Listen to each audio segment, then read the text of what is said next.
sinto honrado por estar aqui com vocês em sua formatura por uma das melhores universidades do mundo. Eu mesmo não concluí a faculdade. Para ser franco, jamais havia estado tão perto de uma formatura até hoje.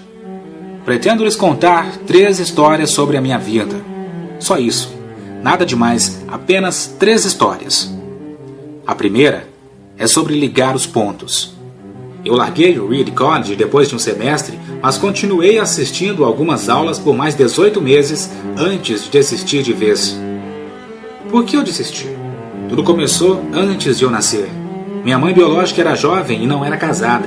Estava fazendo doutorado e decidiu que me ofereceria para adoção. Ela estava determinada a encontrar pais adotivos que tivessem educação superior. E por isso, quando nasci, as coisas estavam armadas de forma a que eu fosse adotado por um advogado e sua mulher. Mas eles terminaram por decidir que preferiam uma menina. Assim, meus pais, que estavam em uma lista de espera, receberam um telefonema em plena madrugada. Temos um menino inesperado aqui. Vocês o querem? Os 2 responderam, claro que sim. Minha mãe biológica descobriu mais tarde que minha mãe adotiva não tinha diploma universitário e que meu pai nem mesmo tinha diploma de 2º grau. Por isso, se recusou a assinar os papéis finais da adoção durante alguns meses. E só mudou de ideia depois que eles prometeram que eu faria um curso superior. Assim, 17 anos mais tarde, foi o que eu fiz. Mas ingenuamente escolhi uma faculdade quase tão cara quanto Stanford. E por isso, todas as economias dos meus pais, que não eram ricos, foram gastas para bancar meus estudos. Passados 6 meses, eu não via valor em nada do que aprendia. Não sabia o que queria fazer da minha vida e não entendia como uma faculdade poderia me ajudar quanto a isso. E lá estava eu, gastando as economias de uma vida inteira. Por isso, decidi desistir, confiando em que as coisas se ajeitariam. Admito que fiquei assustado, mas em retrospecto foi uma de minhas melhores decisões. Bastou largar o curso para que eu parasse de assistir às aulas chatas e só assistisse às que me interessavam. Nem tudo era romântico. Eu não era aluno e, portanto, não tinha quarto. Dormia no chão dos quartos dos colegas.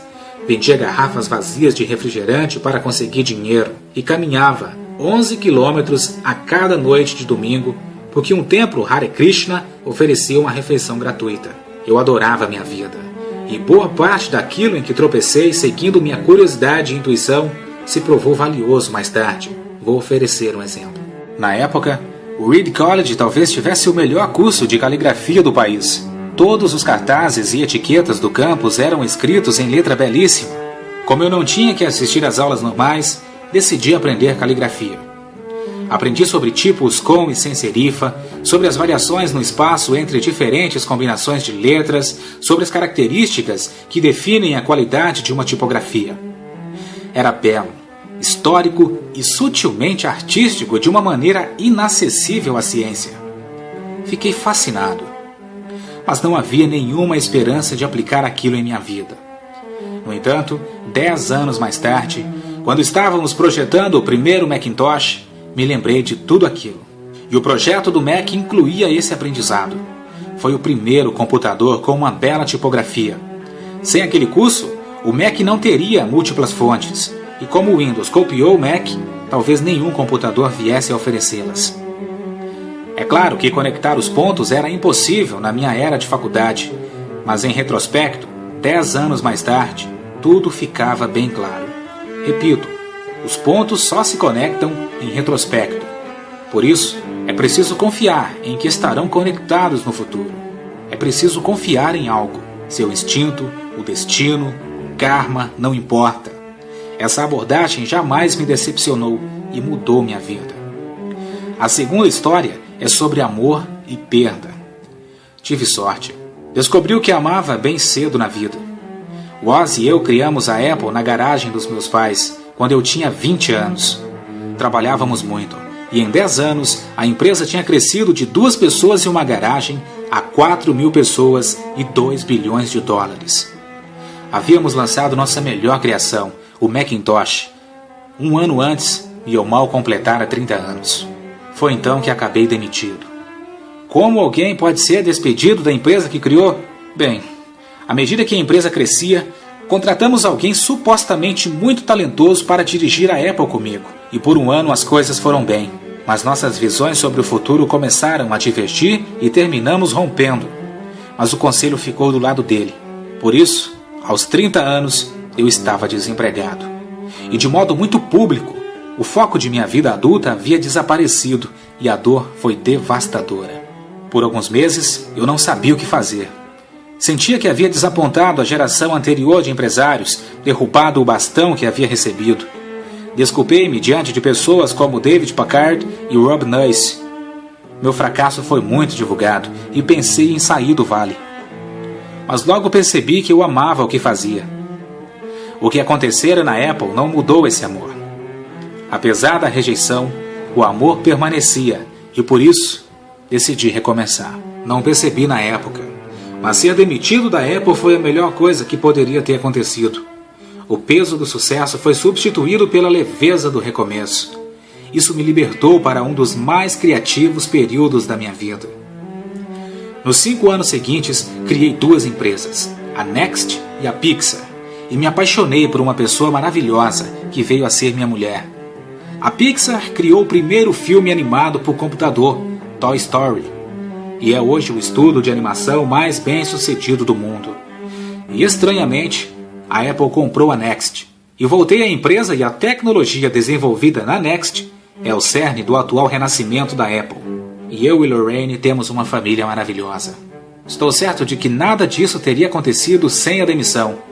O sabor do remédio era amargo, mas creio que o paciente precisava dele. Quando a vida jogar pedras, não se deixem abalar. Estou certo de que meu amor pelo que fazia é que me manteve ativo. É preciso encontrar aquilo que vocês amam. E isso se aplica ao trabalho tanto quanto à vida afetiva. Seu trabalho terá parte importante em sua vida, e a única maneira de sentir satisfação completa é amar o que vocês fazem. Caso ainda não tenham encontrado, continuem procurando. Não se acomodem. Como é comum nos assuntos do coração, quando encontrarem, vocês saberão. Tudo vai melhorar com o tempo. Continuem procurando. Não se acomodem. Minha terceira história é sobre morte. Quando eu tinha 17 anos, li uma citação que dizia algo como: se você viver cada dia como se fosse o último, um dia você terá razão. Isso me impressionou e nos 33 anos transcorridos, sempre me olho no espelho pela manhã e pergunto: se hoje fosse o último dia de minha vida, eu desejaria mesmo estar fazendo o que faço? E se a resposta for não, por muitos dias consecutivos, é preciso mudar alguma coisa. Lembrar de que em breve estarei morto é a melhor ferramenta que encontrei para me ajudar a fazer as grandes escolhas da vida. Porque quase tudo, expectativas externas, orgulho, medo do fracasso, desaparece diante da morte, que só deixa aquilo que é importante. Lembrar de que você vai morrer é a melhor maneira que conheço de evitar a armadilha de temer por aquilo que temos a perder. Não há motivo para não fazer o que diz o coração. Cerca de 1 ano atrás, um exame revelou que eu tinha câncer. Uma ressonância, às 7h30 da manhã, mostrou claramente um tumor no meu pâncreas. E eu nem sabia o que era um pâncreas. Os médicos me disseram que era uma forma de câncer quase certamente incurável e que minha expectativa de vida era de 3 a 6 meses. O médico me aconselhou a ir para casa e organizar meus negócios, o que não passa de um jargão médico para: prepare-se, você vai morrer. Significa tentar dizer aos seus filhos em alguns meses tudo o que você imaginava que teria anos para lhes ensinar. Significa garantir que tudo esteja organizado para que sua família sofra o mínimo possível. Significa se despedir. Eu passei o dia todo vivendo com aquele diagnóstico. Na mesma noite, uma biópsia permitiu a retirada de algumas células do tumor. Eu estava anestesiado, mas minha mulher, que também estava lá, contou que quando os médicos viram as células ao microscópio, começaram a chorar, porque se tratava de uma forma muito rara de câncer pancreático, tratável por cirurgia. Fiz a cirurgia e agora estou bem. Nunca havia chegado tão perto da morte, e espero que mais algumas décadas se passem sem que a situação se repita. Tendo vivido a situação, posso lhes dizer o que direi com um pouco mais de certeza do que quando a morte era um conceito útil, mas puramente intelectual. Ninguém quer morrer. Mesmo as pessoas que desejam ir para o céu prefeririam não morrer para fazê-lo. Mas a morte é o destino comum a todos. Ninguém conseguiu escapar a ela. E é certo que seja assim, porque a morte talvez seja a maior invenção da vida. É o agente de mudanças na vida. Remove o velho e abre caminho para o novo. Hoje vocês são o novo, mas com o tempo envelhecerão e serão removidos. Não quero ser dramático, mas é uma verdade. O tempo de que vocês dispõem é limitado. E por isso não deveriam desperdiçá-lo vivendo a vida de outra pessoa. Não se deixem aprisionar por dogmas. Isso significa viver sobre os ditames do pensamento alheio. Não permitam que o ruído das outras vozes supere o sussurro de sua voz interior. E acima de tudo, tenham a coragem de seguir seu coração e suas intuições, porque eles, de alguma maneira, já sabem o que vocês realmente desejam se tornar. Tudo mais é secundário. Quando eu era jovem, havia uma publicação maravilhosa chamada O Catálogo Inteiro da Terra, uma das bíblias de minha geração. Foi criado por um sujeito chamado Stewart Brand, não longe daqui, em Menlo Park, e ele deu vida ao livro com um toque de poesia. Era o final dos anos 60, antes dos computadores pessoais e da editoração eletrônica, e por isso a produção era toda feita com máquinas de escrever, polaroides e tesouras. Era como um Google em papel, 35 anos antes do Google. Um projeto idealista e repleto de ferramentas e ideias magníficas. Stewart e sua equipe publicaram diversas edições do Catálogo Inteiro da Terra. E quando a ideia havia esgotado suas possibilidades, lançaram uma edição final. Estávamos na metade dos anos 70 e eu tinha a idade de vocês. Na quarta capa da edição final havia uma foto de uma estrada rural de uma manhã. O tipo de estrada em que alguém gostaria de pegar carona. Abaixo da foto estava escrito: permaneçam famintos, permaneçam tolos. Era a mensagem de despedida deles. Permaneçam famintos, permaneçam tolos.